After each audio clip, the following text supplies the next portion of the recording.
Welcome back to Roger's World Cup Adventure.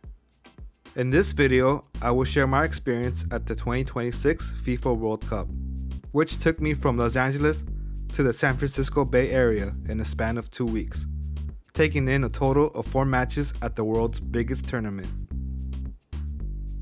Let's get started.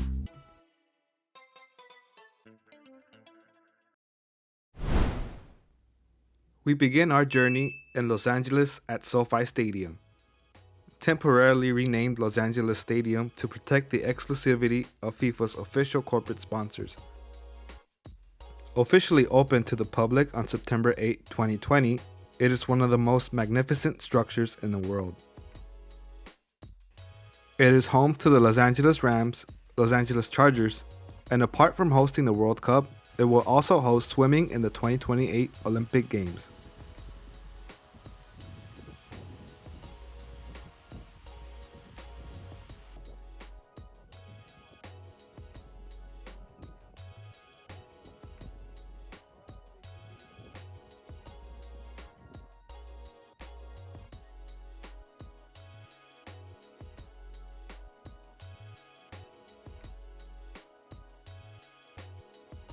This match featured New Zealand and the Islamic Republic of Iran. It wasn't the most anticipated matchup of the World Cup, but it was my first World Cup game ever, and I was excited to see this matchup either way. Now, as someone who goes to SoFi regularly for American football and concerts, it was awesome to see SoFi Stadium transformed into a world-class international football venue. With New Zealand being the lowest ranked team in the World Cup, and both teams never making the knockout stage, I didn't expect much of this game, but it turned out to be one of the best of the group stage.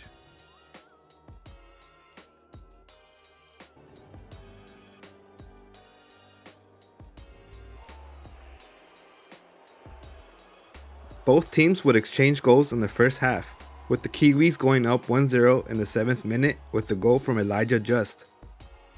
Iran would answer back with the goal of their own at minute 32.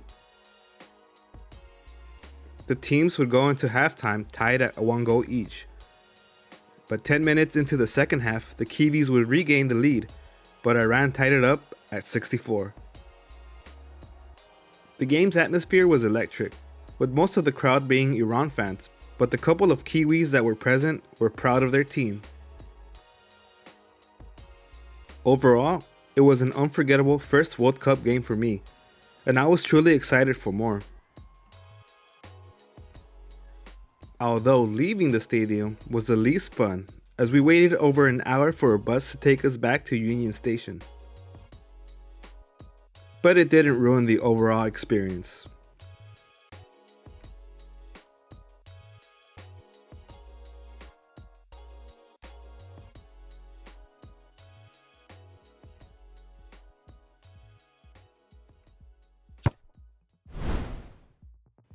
The next day, it was time to head up to San Jose for my second game.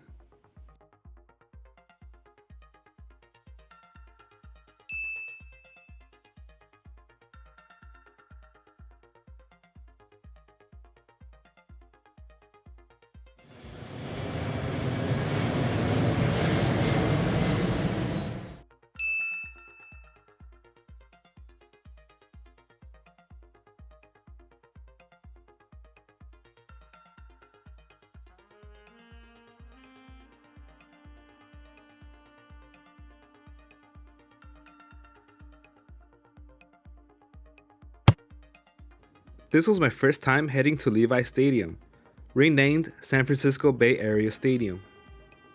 Situated in the heart of Silicon Valley, the venue sits just northwest of downtown San Jose and about 40 miles south of San Francisco, and it is home to the San Francisco 49ers.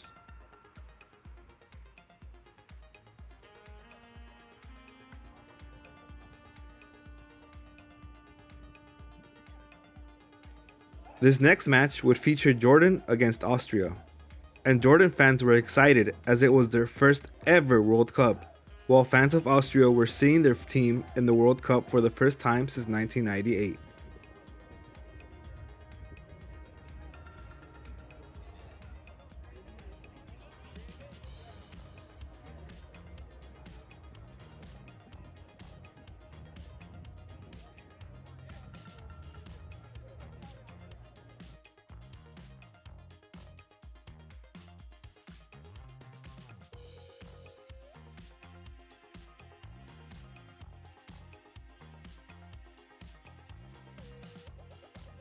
The views in the stadium were impressive, and I was left in awe.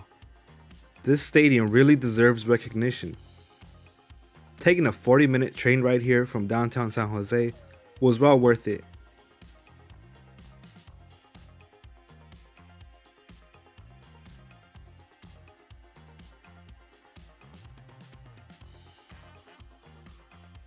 The teams headed out to the pitch, and it was game time.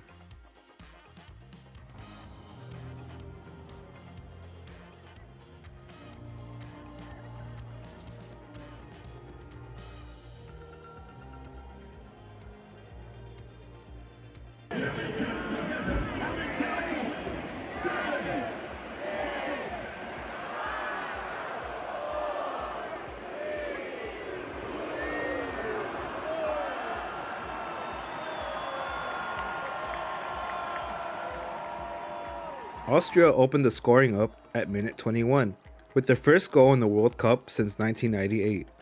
Despite that, Jordan fans were still cheering on their team, looking for the equalizer and their first goal ever in the World Cup. That wouldn't happen in the first half, as Austria still had the lead at 1-0 at halftime.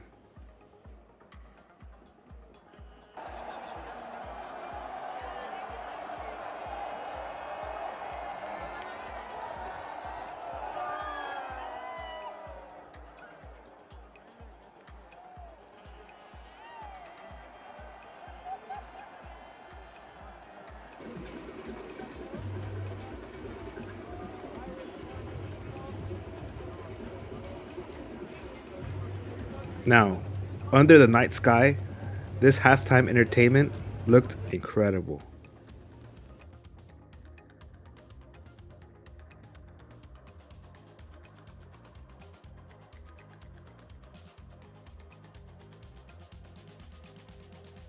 Finally, at minute 50, Jordan would score their first ever goal in the World Cup.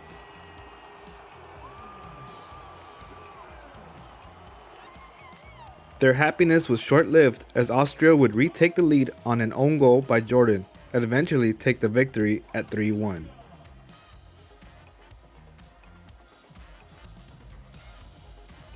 Game 2 of my adventure was a wrap. And now, leaving this stadium and getting back to my hotel, I had to take the train with 60,000 other spectators. But there were plenty of trains, and not long, I was heading back to my hotel. The next morning, it was time to head back to LA.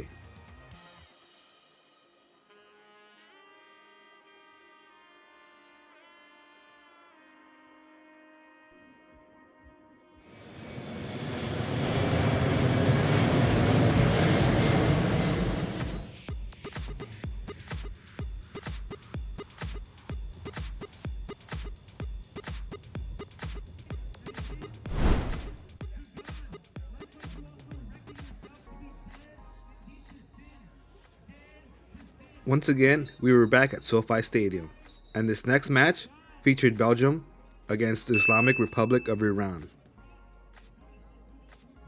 This would actually be the first time that these two teams faced ever in a soccer match.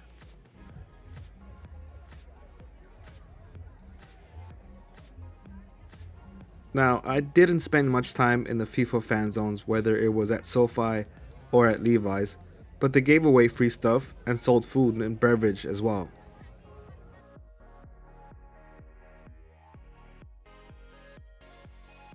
This game was also special because it was Father's Day, and of course I took my dad. My sister came along as well.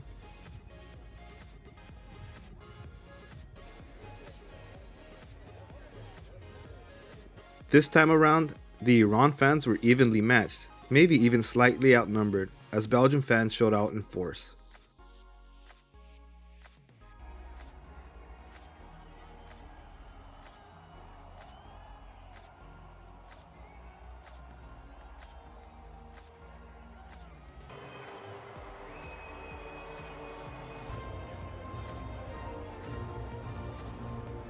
In front of a packed crowd of over 70,000 at SoFi Stadium, it was time for kickoff.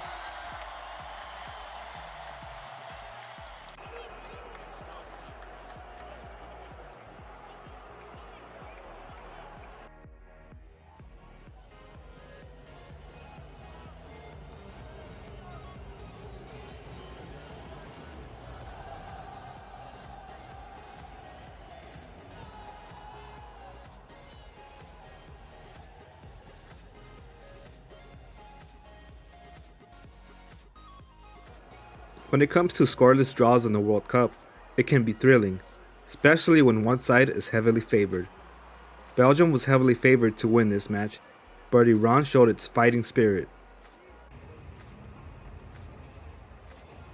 At halftime, it was still scoreless, with Iran nearly scoring a brilliant first half goal that was ruled offsides.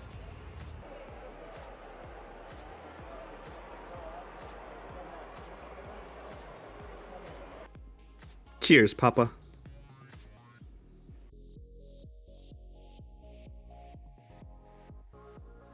At this point, you can feel the tension from Belgian fans.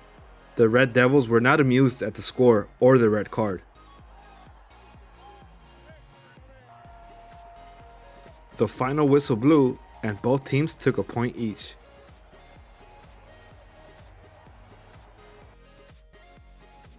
It was awesome to watch a match with my dad and my sister, so this might be my favorite.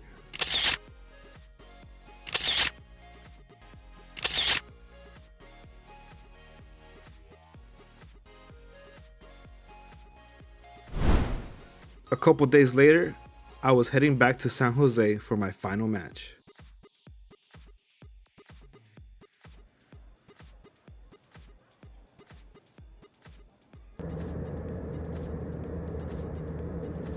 Welcome to San Jose with a local time. It's 12:14. Please stay seated with your seatbelt fastened and carry on items.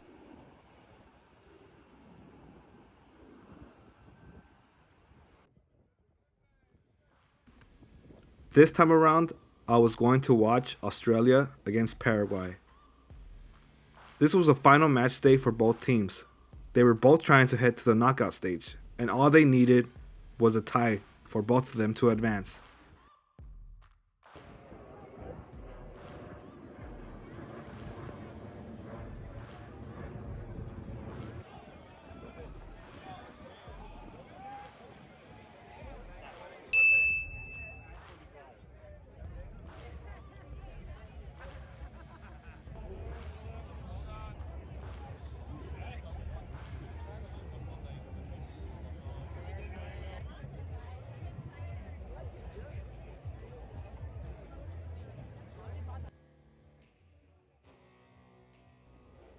The atmosphere at this game was elevated, and that's because of how passionate the Aussies were and how fun they were.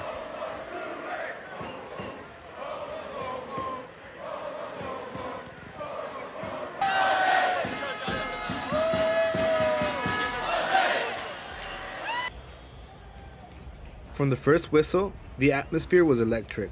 The Socceroo fans turned the Bay Area Stadium into a sea of green and gold, chanting non-stop and creating massive noise alongside passionate Paraguayan supporters.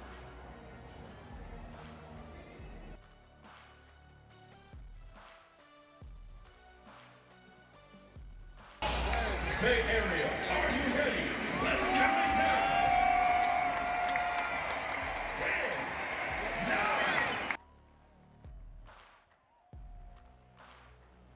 Australia came out flying. They dominated possession and created the best chances, especially in the first half, testing the Paraguayan keeper time and again. Paraguay sat deep, defended heroically, and hit on the counter, but neither side could break the deadlock.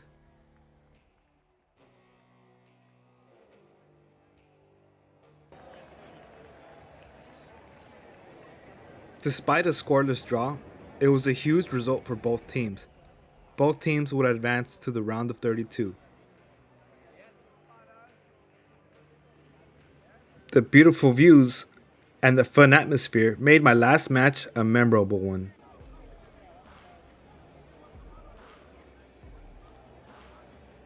I really still can't believe I attended not one or two, but 4 World Cup games.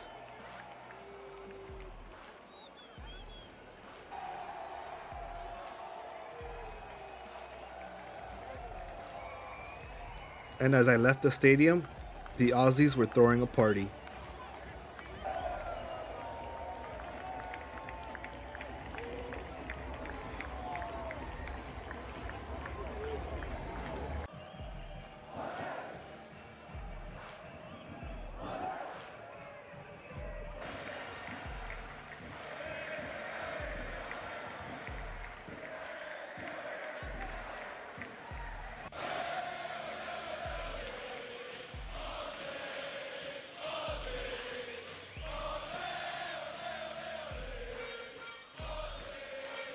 It was now time to say bye to Levi Stadium and farewell to the World Cup.